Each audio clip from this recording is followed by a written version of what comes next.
Assalamualaikum warahmatullahi wabarakatuh. Perkenalkan, nama saya Trivia Kalisana Zulia Ardia Putri dengan NIM 2210952049. Perhatikan praktikum sistem kendali kelompok 16. Di sini saya akan menjelaskan tentang modul 2, yaitu kontrol kecepatan motor DC dengan sistem kendali lingkar terbuka dan lingkar tertutup. Langsung saja masuk ke materi pertama, yaitu diagram box sistem kendali. Diagram box sistem kendali, diagram box adalah diagram yang menunjukkan tahapan pengendali pada suatu sistem kendali. Diagram box terdiri dari beberapa bagian, yaitu sinyal, yaitu yang pertama ada sinyal. Sinyal adalah garis panah yang menunjukkan arah tahapan pengendalian suatu sistem kendali. Yang kedua ada subsistem, yaitu blok yang berisikan karakteristik dari tahapan pengendalian sistem pada bentuk fungsi. Yang ketiga ada swing point, yaitu titik penjebakan atau pengulangan antara dua sinyal atau lebih. Yang ketiga ada branch point, yaitu titik penjebakan antara dua sinyal atau lebih.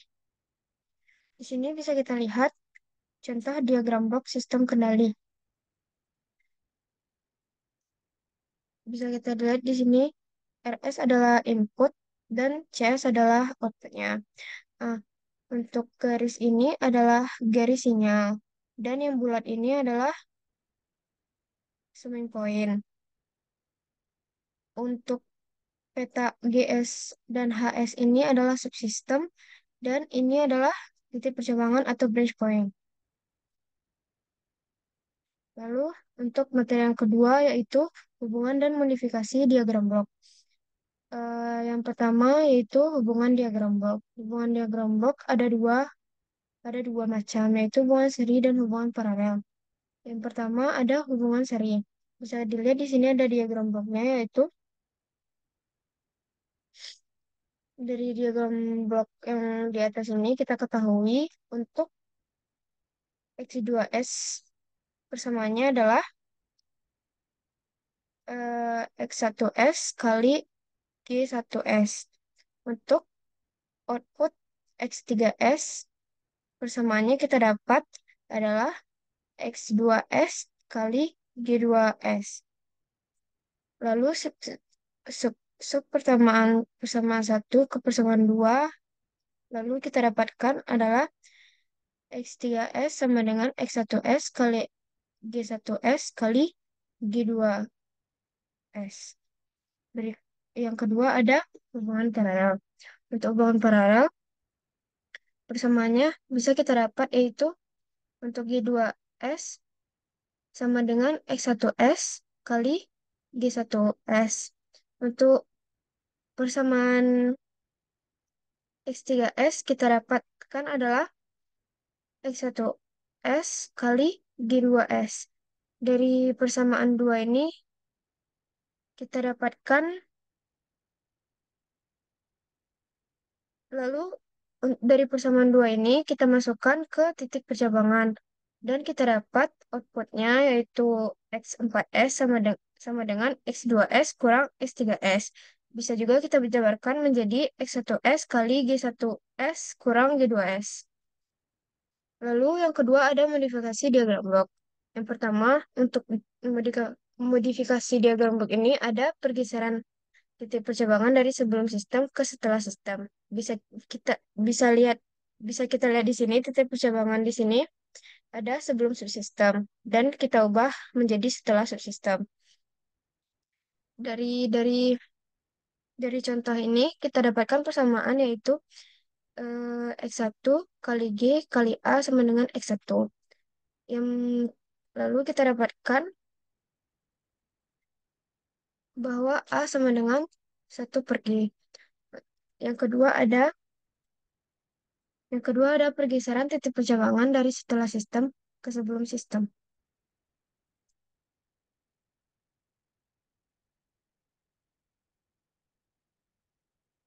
Bisa kita lihat bisa kita lihat di sini diagram bloknya. Titik percabangannya adalah setelah sistem dan di sini kita ubah menjadi sebelum sistem. Dari perubahan pergeseran titik percabangan ini kita dapat persamaan yaitu X1 kali A sama dengan X1 kali G. Jadi kita dapat simpulkan A sama dengan G. Lalu ada modifikasi diagram blok yang ketiga, yaitu pergeseran titik perjumlahan dari sebelum sistem ke setelah sistem. Bisa kita lihat di sini diagram bloknya, titik percabangannya terletak di sebelum sistem.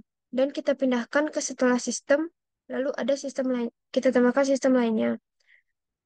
Dari persamaan yang sebelum sistem ini, kita dapatkan yaitu X1 kurang X2 kali G. Bisa kita jabarkan yaitu X1G kurang X2G. Untuk yang setelah sistem,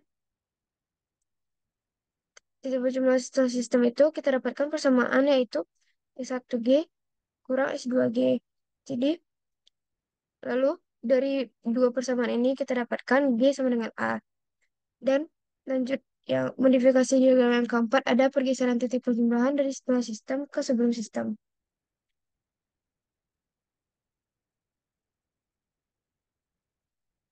Bisa kita lihat di sini diagram bloknya, titik perjumlahannya setelah sistem, dan kita ubah menjadi ke sebelum sistem. Kita dapatkan persamaan untuk setelah sistem itu yaitu X3 sama dengan X1G kurang X2. Untuk sebelum sistem, kita dapatkan persamaan X3 sama dengan X1 kurang X2 kali A kali G. Dan dari dua persamaan ini kita dapatkan bahwa A sama dengan 1/G. Lalu materi berikutnya yaitu sistem kendali lingkar dengan lingkar terbuka dan tertutup. Yang pertama ada sistem kendali lingkar terbuka. Sistem kendali lingkar terbuka ini adalah sistem kendali yang tidak memiliki umpan balik, di mana hanya inputan yang keluar. Hanya ada inputan dan keluarannya. Bisa kita lihat di sini untuk diagram bloknya, yaitu RS sebagai input dan CS sebagai output, dan GS sebagai sistemnya. Untuk fungsi alihnya, CS per RS sama dengan GS. Dan keluaran sistemnya yaitu CS sama dengan GS kali RS. Yang kedua ada sistem kendali sistem kendali lingkar tertutup. Sistem kendali lingkar tertutup itu adalah sistem kendali yang memiliki pembalik. Bisa kita lihat di sini untuk diagram bloknya. Sistem kendali pembalik ini memiliki feedback yaitu HS. Jadi bisa kita lihat di sini fungsi alihnya yaitu CS sama dengan ES kali GS. Dan ES sama dengan RS kurang BS. BS sama dengan CS kali HS. Lalu kita substitusikan persamaan 3 ke persamaan 2 menjadi ES sama dengan RS kurang CS kali HS. Setelah itu, persamaan 4 ini kita substitusikan ke persamaan 1 menjadi CS sama dengan RS kurang CS kali HS kali GS. Lalu kita kalikan GS ke dalam sehingga ke dalam kurung kita masukkan ke dalam kurung dan sehingga menjadi RS kali GS kurang CS kali HS kali GS. Selanjutnya kita pindahkan CS HS GS ke ruas kanan menjadi CS tambah CS tambah CS kali HS kali GS sama dengan RS GS. Lalu kita keluarkan CS yang ada sehingga menjadi CS dalam kali 1 tambah GS HS sama dengan RS GS. Lalu pindahkan RS ke ruas kiri dan 1 tambah GS HS ke ruas kanan menjadi CS per RS sama dengan GS per 1 tambah GS HS. Lalu yang ketiga ada perbandingan sistem kendali lingkar terbuka dan lingkar tertutup. Untuk sistem lingkar terbuka itu kurang stabil dan teliti. Yang kedua, lebih mudah dibuat. Yang ketiga, tidak ada umpan baliknya dan murah. Untuk sistem kendali lingkar tertutup itu lebih stabil dan teliti, lebih susah dibuat, dan terdapat umpan balik, dan mahal. Untuk materi yang ketiga adalah pengendalian PID. PID ini biasa disebut kontrol PID. Kontrol PID ini digunakan untuk memperbaiki performansi sistem melalui perbaikan respon sistem yang dihasilkan. Jadi kita bisa melihat apakah performa sistem yang kita buat sudah baik dengan melihat respon sistem yang dihasilkan. Apabila respon yang dihasilkan sudah sesuai dengan apa yang kita inginkan, maka dapat dikatakan performa sistem yang kita buat atau kita gunakan itu sudah baik. Begitu pula sebaliknya. Pengendali PID ini dapat digunakan untuk pada saat sistem dalam keadaan stabil.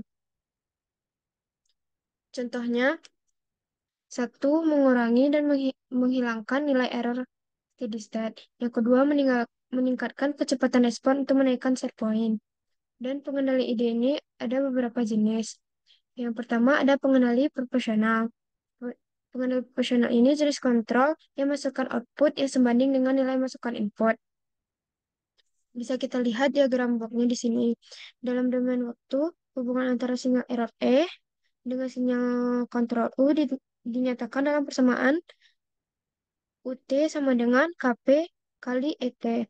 Dalam domain Laplace dapat ditulis menjadi US per ES sama dengan KP. Untuk karakteristik pengendali proporsional ini, satu, jika KP diperkecil, maka respon sistem akan semakin lambat dan respon akan semakin lama. Dua, jika KP diperbesar, maka respon sistem akan semakin cepat mendekati steady state dan respon akan semakin meningkat. Ketika KP terlalu besar, maka respon sistem akan semakin tidak stabil atau ada overshoot atau oscillasi tidak jelas. Atau oscillasi terlihat jelas. Yang keempat, ada nilai KP dapat diatur dan ditentukan sedemikian sehingga mengurangi steady state error, tapi tidak menghilangkannya. Yang kedua, untuk jenis pengenalan PID ini ada pengendali integral. Pengendali integral ini jenis kontrol yang masukkan input lebih besar atau lebih kecil ketika error input sama dengan 0. Bisa dilihat di sini untuk diagram bloknya memakai sistem Q1 per S. Dalam pengendalian integral, nilai error E diumpankan sebagai laju perubahan sinyal kontrol U sebagaimana dinyatakan dalam persamaan UT sama dengan KI integral T0 ET dt. Dalam domain Laplace dapat ditulis sebagai US per ES sama dengan KI per S. Untuk karakteristik pengendali integral itu, satu, keluaran pengontrol integral membutuhkan jeda, sehingga pengontrol integral cenderung memperlambat respon. Dua, ketika sinyal ESS 0, output tetap akan bertahan pada nilai sebelumnya. Tiga, jika sinyal ESS 0 tidak nol, output akan menunjukkan kenaikan atau penurunan yang dipengaruhi oleh nilai ESS dan nilai KI. 4. Konstan integral KI yang sangat besar akan mempercepat hilangnya error, namun akan meningkatkan oscillasi. Yang ketiga ada pengendali derivatif. Untuk pengendali derivatif ini, jenis kontrol yang menghasilkan output yang merupakan diferensial dari input. Namun pengendali ini tidak dapat mengeluarkan output tanpa adanya perubahan input. Bisa kita lihat diagram bloknya di sini. Pengendali derivatif akan memberikan suatu sinyal kontrol U yang bersesuaian dengan turunan laju perubahan sinyal error sebagaimana menyatakan dalam persamaan berikut.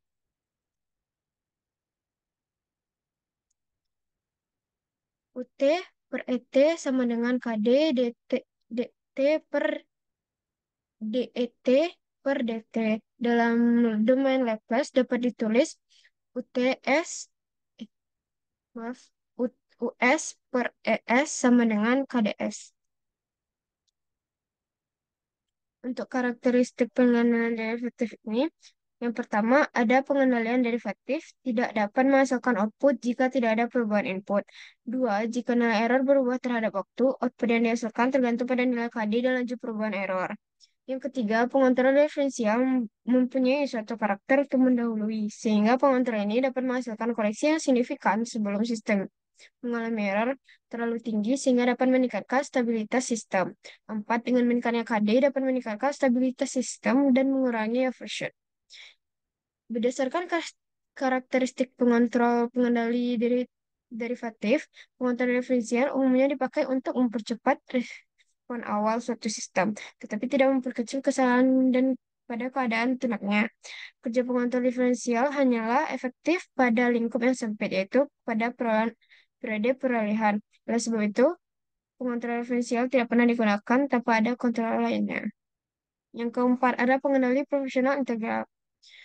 Untuk jenis pengendali profesional integral ini, masukkan output yang merupakan diferensial dari input. Namun pengendali ini tidak dapat mengeluarkan output tanpa adanya perubahan input. Untuk dan ini diagram bloknya. Berdasarkan berdasarkan gambar di atas ini, diagram bloknya kita dapat persamaan UT sama dengan KP kali ET tambah KP per IT integral T0 ET DT. Dengan KP adalah suku penguat proporsional dan TI merupakan waktu integral. Dalam domain Laplace dapat ditulis sebagai US per ES sama dengan KP kali 1 tambah 1 per TIS sama dengan KP kali 1 tambah TIS per TIS. Untuk karakteristiknya, satu, adanya penamaan faktor integral pada pengendali, maka akan memperbaiki respon sistem. Dua, tidak mengembalikan error pada nilai nol, namun menjaga nilai konstan sepanjang T. Tiga, responnya lebih lambat, namun nilai errornya tidak dapat dihilangkan. Empat, nilai overshootnya tinggi. Dalam pengendali proporsional integral, P dan I kontrol memiliki karakteristik yang sama dalam hal time rest dan overshoot. Oleh karena itu, nilai KP harus dikurangi untuk menghindari overshoot yang berlebihan. Nilai KI diambil lebih besar dari KP karena diinginkan untuk meniadakan steady state error. Jika KP lebih besar dari KI, maka steady state errornya tidak dapat dihilangkan. Yang kelima, ada pengendali profesional derivatif. Jenis kontrol ini mengoptimalkan kerja dari pengendali profesional. Bisa kita lihat diagram bloknya. Dari diagram blok ini kita dapat persamaan yaitu UT sama dengan KP kali ET tambah KP kali DT kali DET per DT. Dengan KP adalah suku penguatan profesional dan TD merupakan waktu derivatif. Dalam Laplace dapat ditulis yaitu 1 US per ES sama dengan KP kali 1 per TDS. Untuk karakteristiknya, satu, respon sistem sangat cepat. Dua, overshoot rendah. Tiga, kerja dari differential controller saat nilai errornya berubah. Enam, ada pengendali fungsional integral derivatif. Jenis kontrol ini menghubungkan pengendali fungsional integral dan derivatif. Bisa kita lihat di sini diagram bloknya.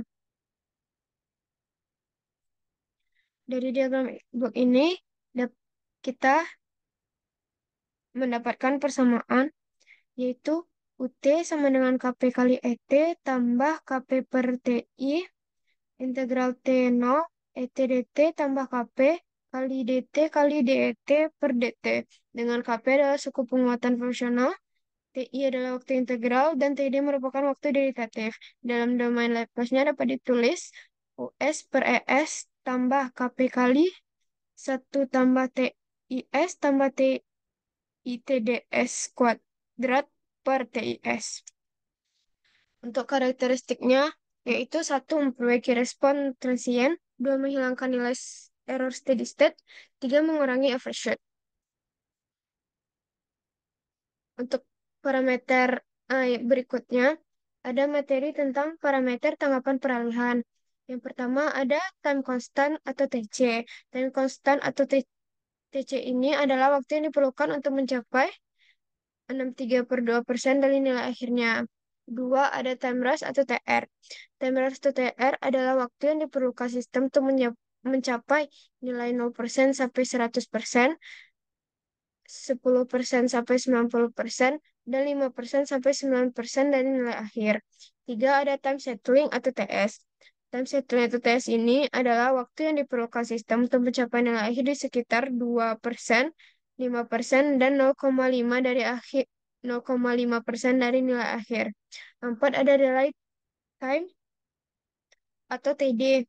Delay time adalah waktu yang dibutuhkan untuk respon untuk mencapai setengah dari nilai akhir pertama kali. Yang kelima ada maksimum overshoot atau MP. Nilai puncak maksimum dari respon sistem yang diukur dari nilai sistem saat kondisi steady state. Dan untuk rumus MP adalah C kali TP kurang C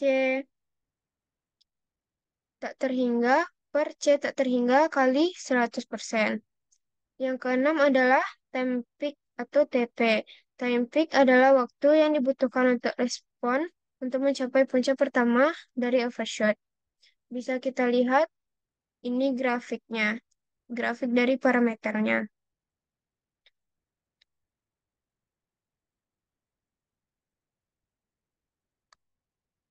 Yang untuk materi terakhir ada metode penalaan atau tuning PID. Yang pertama ada metode trial dan error. Metode trial dan error dalam tuning PID adalah salah satu pendekatan yang umum digunakan untuk menentukan parameter yang tepat untuk mengendalikan suatu sistem. Pendekatan ini melibatkan pengujian berulang-ulang dari nilai-nilai parameter PID untuk melihat bagaimana mereka mempengaruhi respon sistem, kemudian menyesuaikannya berdasarkan hasil yang diamati. Yang kedua ada metode Ziegler-Nichols. Metode Ziegler-Nichols adalah metode heuristik yang digunakan untuk menyetel pengontrol PID. Metode ini dikembangkan oleh John G. Ziegler dan Nathaniel B. Nichols pada tahun 1942. Metode tuning ini dilakukan dalam eksperimen, asumsi model belum diketahui atau plan tidak diketahui. Metode ini bertujuan untuk mencapai overshoot maksimum MP sama dengan MP 25% terhadap masukan step. Berikut materi tentang modul 2 yang bisa saya jelaskan. Assalamualaikum warahmatullahi wabarakatuh.